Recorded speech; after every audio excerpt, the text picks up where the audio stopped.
Hi everybody, working on more of the panel and thinking this is where I'm going to put the components.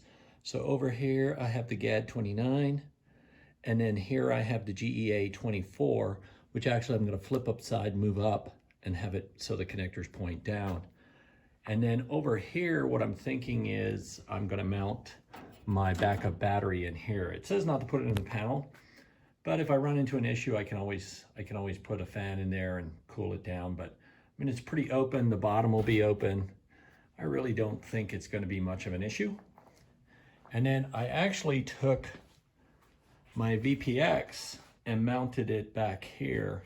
So I made these rails and mounted it in here. It's not permanently attached yet. I want to put this back onto the plane, make sure there's no issues. But I like where it's at. I think it's out of the way. It's not too hard to get to if I needed to take it out. I mean, you'd have to lie on the floor. But, you know, overall, I think it's a pretty good location for it. And you've got, you know, on this side, I've got the access to the power. And of course, if you think about it, the firewall's here. So I'd have to pass through in the firewall right here. That means I connect my hotline right in, I can connect it onto here. So both of those work out really well. So that's what I'm thinking at the moment. But I figured I'd share that, and you know, over the next little while, I'll probably mount some of this stuff and get it all fitted, check it out. And if it works, then I'm also gonna start running wires. What's nice about mounting this in advance is I can now start building the cables for a lot of this inside, put my whole pass-throughs in here, and then once I've got the cables built, I can just leave them in there. When I mount this, I can take all the avionics out, but leave the cables in, have them routed appropriately. And it won't be all of it, but it'll certainly be a good portion of it. Hey everybody. So there's where I've got them mounted. My GAD, my GEA, so that's the bus, that's the engine analyzer, my ground bus. You can't see it here, but over here would be the battery backup. And then you also can't see it in here, but if we look up there, you'll see, oh, no, on the other side. Whoops, my mistake. Let me go around. And if you look up here, you'll see that I've got the VPX mounted up there above the rudder pedals. Looks like it'd be a little problematic to get to, but not too bad. So I like it. I think it's out of the way. Doesn't seem to be much of an issue. I'll make sure, you know, the only thing is when I put in the parking brake, making sure that doesn't get in the way. But I'll have it up there with a couple of screws. Anyway, that's what it's looking like. We'll see how it goes. Okay, here we are again. I think I've finalized on what I'm gonna do. So this is the panel, the cowling kind of upside down, I guess, the front of the plane. This would be where the co-pilot would sit. So I put my battery backup in here. I actually put the nut plates on here and I mounted them to this thing so I can screw it in from the other side. I did that, I just figured it might be easier if they get loose or anything, easier to replace them. The one thing I will tell you is when I put those on, they're a little wide for the space you've got, so you gotta file them down a little bit to get them in there, but it seems to work pretty good. It's not screwed in yet, but it's all set to go. My ground, obviously.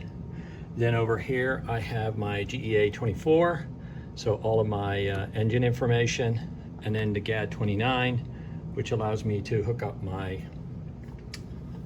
navs to my G3X. And then I've mounted this guy, and I changed this a little bit as well. So what I did is I put the nut plates onto the spar here, and then just screw it in, and that way I can just screw it from unscrew it from underneath. This one here is a little tricky, but still not too bad. And this gives me lots of room to run the wires. So I got to pop a couple of holes in here to start doing it. But now that I've got that done, I'm pretty comfortable with actually starting to wire up all of these pieces. And then of course, you know, the switches would be right about here. So I'll also be able to wire those in and already have the switches and stuff. So I think this will be, this is a good start. Anyway, just figured I'd give an update. You know, this was always hard. I found it very difficult to find anyone who had some really good videos or pictures of how they mounted all the components. So I thought I would show it. And here's what it's starting to look like. Upside down, obviously, but you can kind of get an idea. And of course, now that I have it like this, I can start running some of my power wires, start laying out how I'm going to route some cables in the back here. And welcome back. I've been working on some of the wiring, and so there's my switches, which you've already seen. You can see back here, I've actually finalized kind of where I'm going to set everything. So battery backup. Over here, I've got my ground bus. You can see my GEA24, my GAD. Also started thinking about how I'm going to run the wires. You can see up here, these are the connectors for all the switches. So I've got those started to be wired. Also did some holes through the panel here to get my wiring back. Here you can see the grounds. And of course, I've decided this is where my vertical power is going to be. So working on that. And then on top of that, trying to really get all the power worked out. So both the auxiliary power and the main power. And then as well, here, I started putting together some fuses. These are the fuses for the things that weren't handled by the vertical power. I think there's only going to be a few of them. These are mainly for, you know, I've got my yaw damper in here. I've got my boost pump in here, so my fuel pump, and then I got a couple other ones that I'll put in here as well. And then this, I've been redoing my CAN bus now that I've got it for putting it back here. My intent is CAN bus will start here, GEA24. It will go to my GAD 29. From the GAD 29, it will go to the PFD. From the PFD, it's going to go to my GMA 245 audio panel, then to the MFD, and then from the MFD, I'll drop it down to my Navcom, to my autopilot, and then probably out through the tunnel somewhere, I'll run it back to both the wings, and then back to the yaw damper, to the pitch servo, and then finally the remote radio up to my magnetometer. So that's kind of what I'm thinking about right now. And just trying to clean it up, see if I can get this looking pretty nice in here, nice bundles. I'll obviously, you know, I'll put some fasteners on here ultimately once I get it figured out. But right now I want to get enough room to figure it and get enough room to be able to take it out if I need to. And then this thing, you know, the worst thing about the CAN bus is, you know, the moment I do the CAN bus, it gets a little messy in there, because now what I've effectively done is every device is going to get wired to the other. And if I ever need to change anything, effectively, I have to snip off the CAN bus and redo it. And that's, it's not an interesting prospect, so we'll see. And then of course I'm putting, you know, labels on all of it, just so it's nice and clear. One of the things I've been doing is putting heat shrink tubing around this, just for the moment. Just keeps them together nice. And then ultimately I'll wrap them. Okay, back at it. I put a couple of holes in just to see how the panels look in here. I've also mounted my G3X to see kind of the spacing. Over here you can see this is where I'm going to have my G5. These two switches here, I'm going to put in an EMAG, and one of the things you need to do is test out whether it's generating, you know, its internal generator works. So you need to cut off power. So I'm going to use these, I think, The other option I have is I can just do it from the VPX through the main menu here, which, you know, has some advantages because obviously it's much harder to shut them off if you're going through the main screen.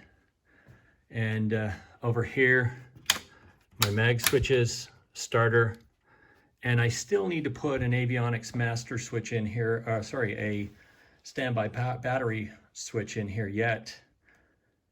So I'm running out of space a little bit anyway. Obviously up here, this will be the GMA 245.